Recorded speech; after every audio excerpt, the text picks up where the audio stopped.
கர்த்தர் அதிசயங்களை செய்கிறார். ஊழியங்கள் வழங்கும் ஜீவ வார்த்தை.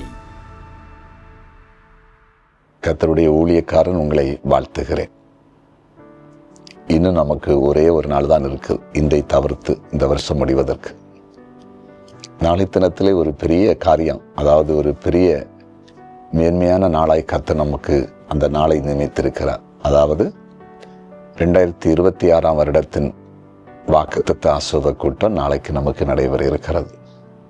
கர்த்தருடைய கிருபையினாலே கர்த்தர் அதிசயங்களை சிலர் ஆலயத்தின் அருகாமையிலே இருக்கிற மைதானத்திலே நாம் அந்த வாக்குத்தத்த ஆசீர்வாத கூட்டத்தை நடத்த எல்லா ஒழுங்கும் செய்யப்பட்டிருக்கிறது. வாருங்கள், குடும்பமாய் வாருங்கள். கணவன், மனைவி, பிள்ளைகள், அண்ணன், தம்பி, அக்கா, தங்கச்சி எல்லாரும் இணைந்து வாருங்கள்.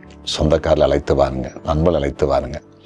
சரியாக 9:30 மணிக்கு ஆரம்பிக்கும். நாளை இரவு அதிகாலை 2 மணிக்கு முடிவடையும்.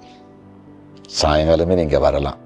அங்கே 6 மணியிலிருந்து சாயங்காலத்திலிருந்து எல்லா வருகிறவர்களுக்கு ஏற்ற எல்லா ஒழுங்குகளும் அங்கு நேர்த்தியாக இருக்கும். வந்து கலந்து கொள்ளுங்க. ஆண்டவர் உங்களுக்கு பெரிய காரியத்தை புதிய வருஷத்தில் வைத்திருக்கிறார். கர்த்தர் நாம மகிமைப்படட்டும். இந்த நாளின் ஜீவார்த்தைக்கான வசனம் சங்கீதம் 23:4. நான் மரண இருளின் பள்ளத்தாக்கிலே நடந்தாலும் பொல்லாப்புக்கு பயப்படேன். தேவரீர் என்னோடு கூட இருக்கிறேன். உமது கோலும் உமது தடி என்னை தேற்றும். நான் மரண இருளின் பள்ளத்தாக்கிலே நடந்தாலும் பொல்லாப்புக்கு பயப்படேன். பொல்லாப்புக்கு பயப்படேன். தேவரீர் என் கூட இருக்கிறேன். நீங்க என்னை தேற்றுவீங்க. எத்தனை மரண இருள் போராட்டம் உங்களுக்கு வந்திருக்கும் வாழ்க்கையில. அதிலெல்லாம் கர்த்தர் காப்பாற்றி இருக்கிறார்ல. கொஞ்சம் உங்களை பரிசுத்து பாருங்க. உங்கள் வாழ்க்கையில் இந்த 2025 கூட உங்கள் வாழ்க்கையில், உங்கள் குடும்பத்தில் எத்தனை எதிர்மறையான காரியங்கள், இந்த பூமியில் வாழ முடியுமாங்கிற காரியங்கள் வந்ததில்லை. ஏசப்பா உங்களை விட்டு கொடுக்கலையே. அந்த பொல்லாப்பு உங்களை தொடாமல் தூக்கி எடுத்தார்ல, அதான் ஏசப்பா இன்னும் நடத்துவார். என்ன இருள் வரட்டும், என்ன போராட்டம் வரட்டும், ஒரு பொல்லாப்பு அணுகாது. ஏன்னா அவர் கூட இருப்பார் ஏசப்பா. அவர் உங்களை நடத்துவார், அவர் உங்களை தேற்றுவார், அவர் பெரிய காரியங்களை செய்வார். ஆண்டவர் கூட இருந்தால் அதுதான். தீச்சுளைக்குள்ள போட்ட வாலிபர்களை தீ அணுகல்லையே, தொடல்லையே.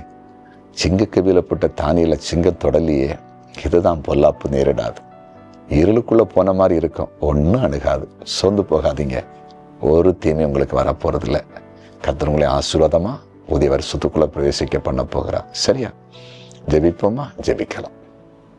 எங்கள் அன்பு ஆண்டவரே, உம்முடைய பிரசன்னத்துக்காக ஸ்தோத்திரம்.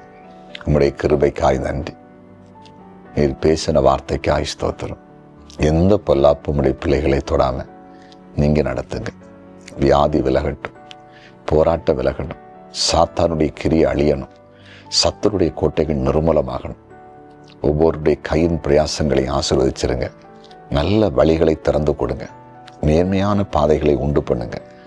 குறிப்பாய் தகப்பனே, கர்த்தருக்கு ஊழி தேவ பிள்ளைகளை ஆசீர்வதிங்க. பிஸ்னஸ் பண்ற எல்லாரையும் ஆசீர்வதிங்க. கூலி வேலை செய்கிறவங்களை ஆசீர்வதிங்க. விவசாயம் பண்றவங்களை ஆசீர்வதிங்க. மீன்பிடி தொழில் செய்கிற நம்முடைய பிள்ளைகளை ஆசீர்வதிச்சிருங்க. இன்றைக்கு பிறந்தநாளை காண்கிற ஒவ்வொருவரையும் பேர் பேராய் ஆண்டவர் ஆசீர்வதியும். திருமண நாளை காணுகிற குடும்பங்களை ஆசீர்வதிப்பீராக. எங்கள் ஜெபத்தை கேட்டீங்க. நன்றி. இயேசுவின் நாமத்தில் பிதாவே.